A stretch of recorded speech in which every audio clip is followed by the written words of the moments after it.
أعوذ بالله من الشيطان الرجيم. بسم الله الرحمن الرحيم. الحمد لله الذي أنزل على عبده الكتاب ولم يجعل له عوجا قيما لينذر بأسا شديدا من لدنه ويبشر المؤمنين الذين يعملون الصالحات أن لهم أجرا حسنا ماكثين فيه أبدا وينذر الذين قالوا اتخذ الله ولدا ما لهم به من علم ولا لآبائهم كبرت كلمة تخرج من أفواههم إن يقولون إلا كذبا فلعلك باخع نفسك على آثارهم إن لم يؤمنوا بهذا الحديث أسفا إنا جعلنا ما على الأرض زينة لها لنبلوهم أيهم أحسن عملا وإنا لجاعلون ما عليها صعيدا جرزا أم حسبت أن أصحاب الكهف والرقيم كانوا من آياتنا عجبا إذ أوى الفتية إلى الكهف فقالوا ربنا آتنا من لدنك رحمة وهيئ لنا من أمرنا رشدا فضربنا على آذانهم في الكهف سنين عددا ثم بعثناهم لنعلم أي الحزبين أحصى لما لبثوا أمدا نحن نقص عليك نبأهم بالحق إنهم فتية آمنوا بربهم وزدناهم هدى وربطنا على قلوبهم إذ قاموا فقالوا ربنا رب السماوات والأرض لن ندعو من دونه إلها لقد قلنا إذا شططا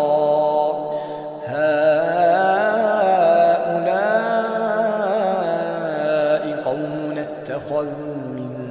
دونه آلهة لولا يأتون عليهم بسلطان بين فمن أظلم ممن افترى على الله كذبا وإذ اعتزلتموهم وما يعبدون إلا الله فأووا إلى الكهف ينشر لكم ربكم من رحمته ويهيئ لكم من أمركم مرفقا وترى الشمس إذا طلعت تزاور عن كهفهم ذات اليمين وإذا غربت تقرضهم ذات الشمال وهم في فجوة منه ذلك من آيات الله من يهد الله فهو المهتد ومن يضلل فلن تجد له وليا مرشدا وتحسبهم أيقاظا وهم رقود ونقلبهم ذات اليمين وذات الشمال وكلبهم باسط ذراعيه بالوصيد لو اطلعت عليهم لوليت منهم فرارا ولملئت منهم رعبا وكذلك بعثناهم ليتساءلوا بينهم قال قائل منهم كم لبثتم قالوا لبثنا يوما أو بعض يوم قالوا ربكم أعلم بما لبثتم فابعثوا أحدكم بورقكم هذه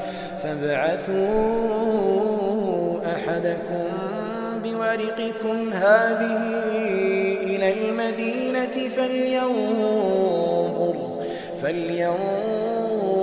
أيها أزكى طعاما فليأتكم برزق منه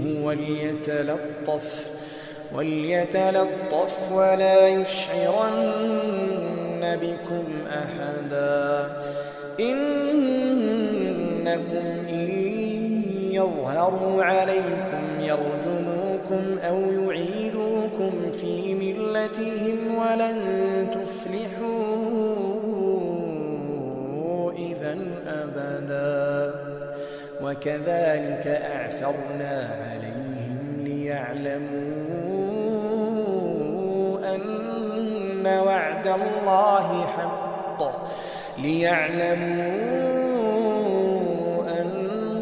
وعد الله حق وأن الساعة لا ريب فيها إذ يتنازعون بينهم أمرهم فقالوا بنوا عليهم بنيانا ربهم أعلم بهم قال الذين غلبوا على أمرهم لنتخذن عليهم مسجدا سيقولون ثلاثة رابعهم كلبهم ويقولون خمسة سادسهم كلبهم رجما بالغيب ويقولون سبعة وثامنهم كلبهم قل ربي أعلم بعدتهم ما يعلمهم إلا قليل فلا تمار فيهم إلا مراء ظاهرا ولا تستفت فيهم منهم أحدا ولا تقولن لشيء إني فاعل ذلك غدا إلا أن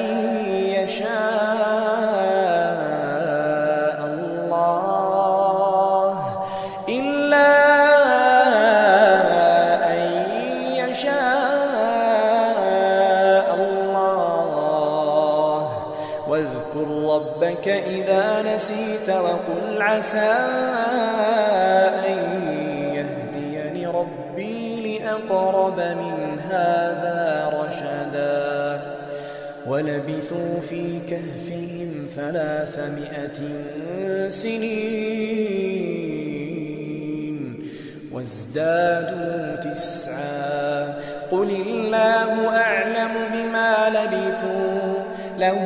غيب السماوات والأرض أبصر به وأسمع ما لهم من دونه من ولي ولا يشرك في حكمه أحدا واتل ما أوحي إليك من كتاب ربك لا مبدل لكلماته ولن تجد من دونه ملتحدا واصبر نفسك مع الذين يدعون ربهم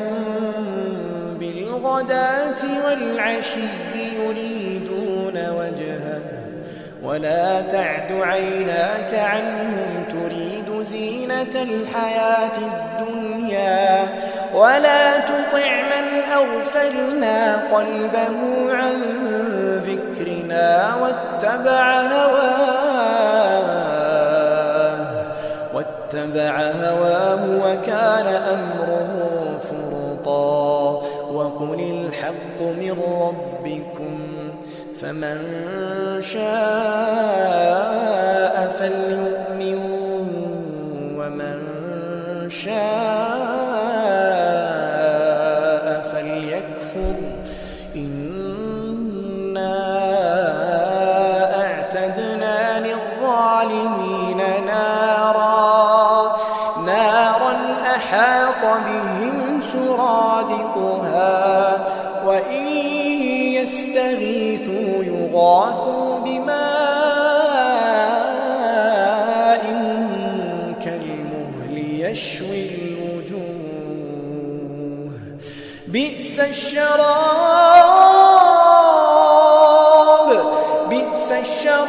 وساءت مرتفقا إن الذين آمنوا وعملوا الصالحات إنا لا نضيع أجر من أحسن عملا أولئك لهم جنات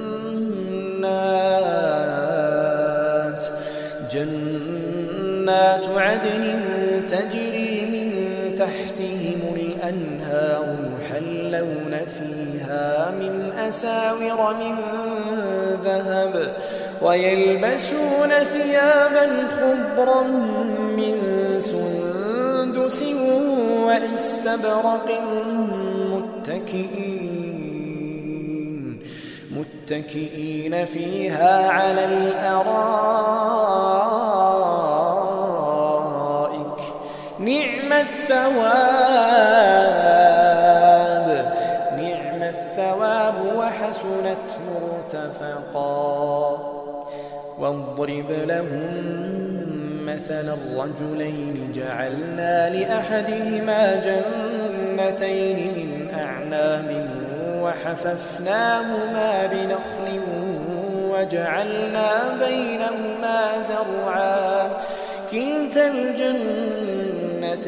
آتت أكلها ولم تظلم منه شيئا وفجرنا خلالهما نهرا وكان له ثمر فقال لصاحبه وهو يحاوره أنا أكثر منك مالا وأعز نفرا ودخل جنته وهو ظالم لنفسه قال ما أظن أن تبيد هذه أبدا وما أظن الساعة قائمة ولئن رددت إلى ربي لأجدن خيرا منها منقلبا قال له صاحبه وهو يحاوره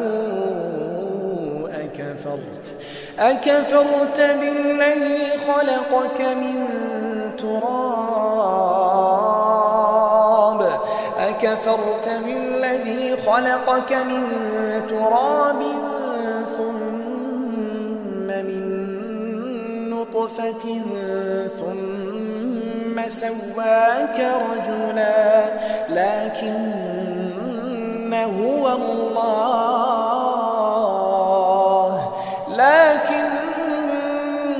هو الله ربي ولا أشرك بربي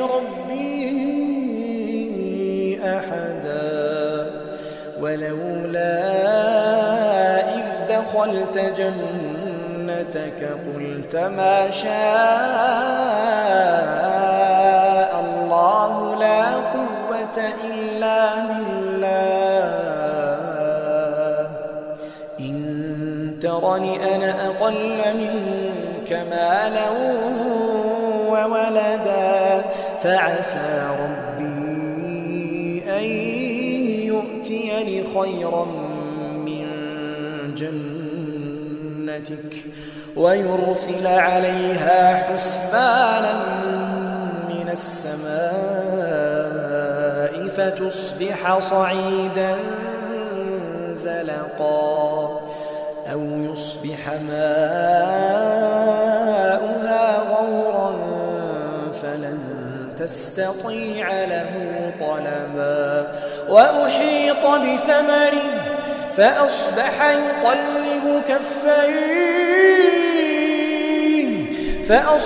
يقلب كفيه على ما أنفق فيها وهي خاوية على عروشها ويقول يا ليتني لم أشرك بربي أحدا ولم تكن له فئة ينصرونه من دون الله وما كان منتصرا هنالك الولاية لله الحق هو خير ثوابا وخير عقبا واضرب لهم مثل الحياة الدنيا كماء إن أنزلناه من السماء فاختلط به نبات الأرض فأصبح هشيما تذروه الرياح وكان الله على كل شيء مقتدرا المال والبنون زينة الحياة الدنيا والباقيات الصالحات خير عند ربك ثوابا وخير أملا ويوم نسير الجبال وترى الأرض بارزة وحشرناهم فلم نغادر منهم أحدا وعرضوا على ربك صفا لقد جئتمونا كما خلقناكم أول مرة بل زعمتم أن لن نجعل لكم موعدا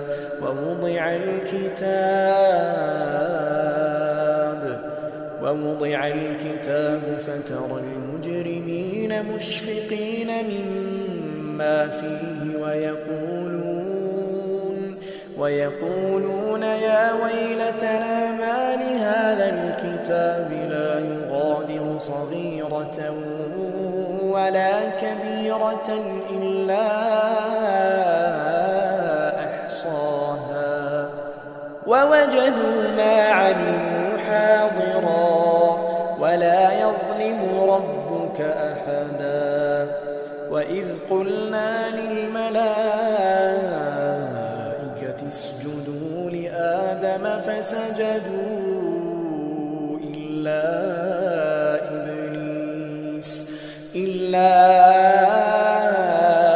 إبليس كان من الجن ففسق عن أمر ربه أفتتخذونه وذريته أولياء من دوني وهم لكم عدو بئس للظالمين بدلا ما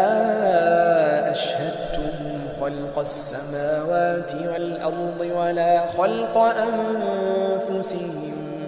وما كنت متخذ المضلين عضدا ويوم يقول نادوا شركائي الذين زعمتم فدعوهم فلم يستجيبوا لهم وجعلنا بينهم موبقا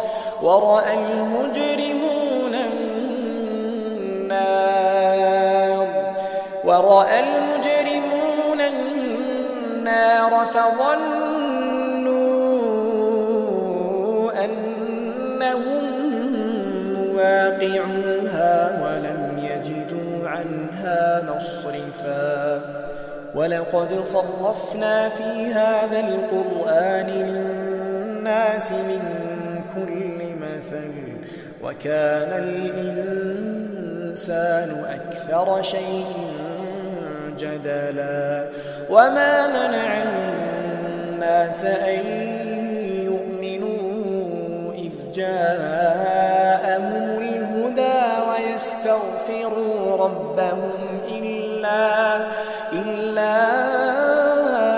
أن تأتيهم سنة الأولين أو يأتيهم العذاب قبلا وما نرسل المرسلين إلا مبشرين ومنذرين ويجادل الذين كفروا بالباطل ليدحضوا به الحق واتخذوا آياتي وما أنذروا هزوا ومن أظلم ممن ذكر بآيات ربه فأعرض عنها ونسي ما قدمت يداه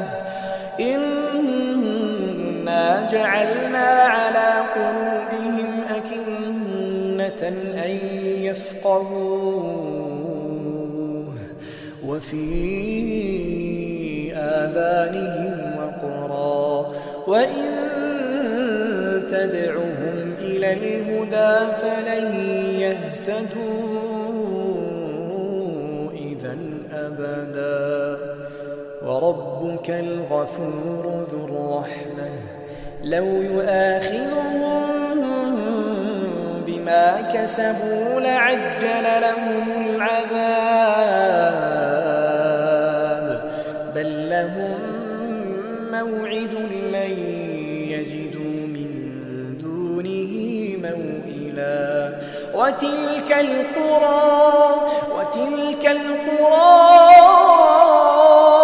أهلكناهم لما ظلموا وجعلنا لمهلكهم موعدا وإذ قال موسى لفتاه لا أبرح حتى أبلغ مجمع البحرين أو أمضي حقبا فلما بلغا مجمع بينهما نسيا حوتهما فاتخذ سبيله في البحر سربا فلما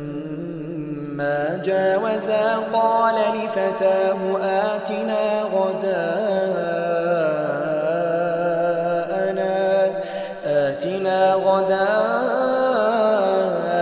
غداءنا لقد لقينا من سفرنا هذا نصبا قال أرأيت إذ أوينا إلى الصخرة فإني نسيت الحوت وما أنسانيه إلا الشيطان أن أذكره واتخذ سبيله في البحر عجبا قال ذلك ما كنا نبغ فارتدا على آثارهما قصصا فوجدا عبدا من عبادنا آتيناه رحمة من عندنا وعلمناه من لدنا علما. قال له موسى هل أتبعك على أن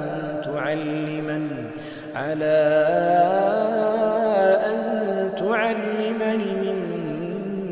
مما علمت رشدا. قال إنك لن تستطيع معي صبرا وكيف تصبر على ما لم تحط به خبرا. قال ستجدني إن شاء الله صابرا ولا أعصي لك أمرا. قال فإن اتبعتني فلا تسألني عن شيء حتى أحدث لك منه ذكرا. فانطلقا حتى إذا ركبا في السفينة خرقها قال أخرقتها لتغرق أهلها لقد جئت شيئا إمرا. قال ألم أقل إنك لن تستطيع معي صبرا. قال لا تؤاخذني بما نسيت ولا ترهقني من أمري عسرا. فانطلقا حتى إذا لقيا غلاما فقتله. قال أقتلت نفسا زكية بغير نفس لقد جئت شيئا نكرا. قال ألم أقل لك إنك لن تستطيع معي صبرا. قال إن سألتك عن شيء بعدها فلا تصاحبني قد بلغت من لدني عذرا. فانطلقا حتى إذا أتيا أهل قرية استطعما أهلها فأبوا أن يضيفوهما فوجدا فيها جدارا يريد أن ينقض فأقامه. قال لو شئت لاتخذت عليه أجرا. قال هذا فراق بيني وبينك سأنبئك بتأويل ما لم تستطع عليه صبرا. أما السفينة فكانت لمساكين يعملون في البحر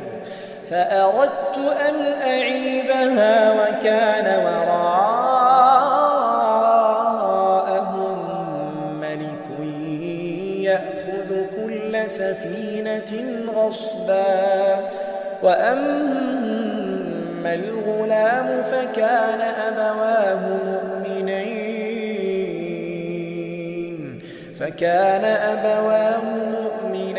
فخشينا أن يرهقهما طغيانا وكفرا. فأردنا أن يبدلهما ربهما خيرا منه زكاة وأقرب رحما. وأما الجدار فكان لغلامين يتيمين في المدينة وكان تحته كنز لهما وكان أبوهما صالحا فأراد ربك أن يبلغا لهما ويستخرجا كنزهما رحمة من ربك وما فعلته عن أمري ذلك تأويل ما لم تسطع عليه صبرا ويسألونك عن ذي القرنين قل سأتلو عليكم منه ذكرا إنا مكنا له في الأرض وآتيناه من كل شيء سببا فأتبع سببا حتى إذا بلغ مغرب الشمس وجدها تغرب في عين حمئة ووجد عندها قوما قلنا يا ذا القرنين إما أن تعذب وإما أن تتخذ فيهم حسنا قال أما من ظلم فسوف نعذبه ثم يرد إلى ربه فيعذبه عذابا نكرا وأما من آمن وعمل صالحا فله جزاء الحسنى وسنقول له من أمرنا يسرا ثم أتبع سببا حتى إذا بلغ مطلع الشمس وجدها تطلع على قوم لم نجعل لهم من دونها سترا كذلك وقد أحطنا بما لديه خبرا ثم أتبع سببا حتى إذا بلغ بين السدين وجد من دونهما قوما لا يكادون يفقهون قولا قالوا يا ذا القرنين إن يأجوج ومأجوج مفسدون في الأرض فهل نجعل لك خرجا على أن تجعل بيننا وبينهم سدا قال ما مكنني فيه ربي خير فأعينوني بقوة أجعل بينكم وبينهم ردما آتوني زبر الحديد حتى إذا ساوى بين الصدفين قال انفخوا حتى إذا جعله نارا قال آتوني أفرغ عليه قطرا فما استطاعوا أن يظهروه وما استطاعوا له نقبا قال هذا رحمة من ربي فإذا جاء وعد ربي جعله دكاء وكان وعد ربي حقا وتركنا بعضهم يومئذ يموج في بعض ونفخ في الصور فجمعناهم جمعا وعرضنا جهنم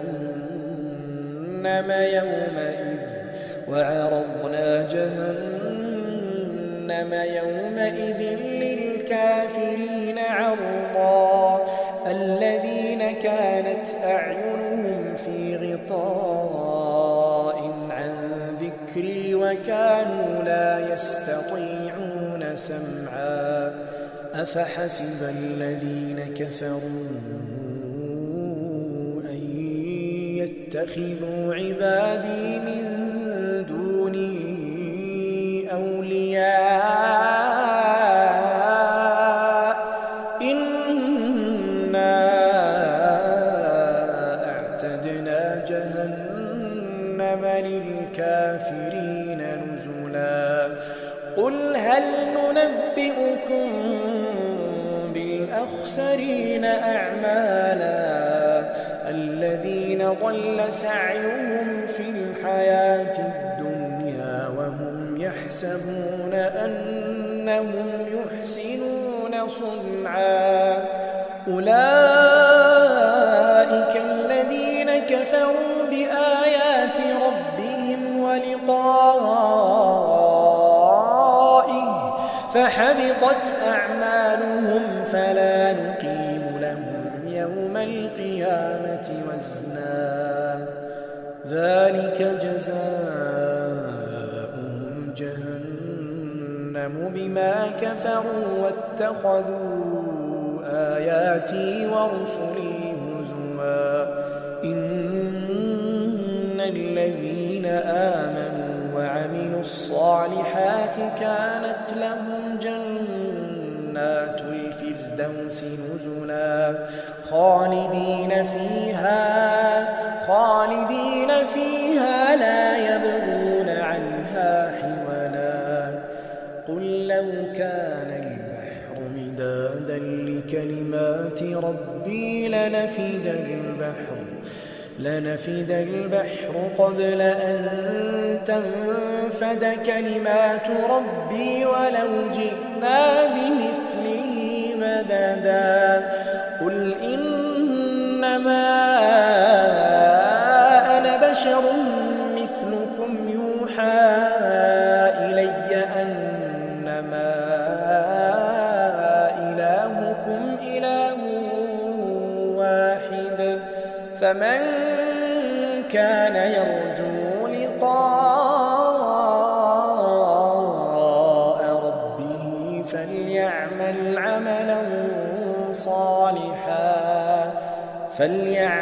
عملا صالحا ولا يشرك بعبادة ربه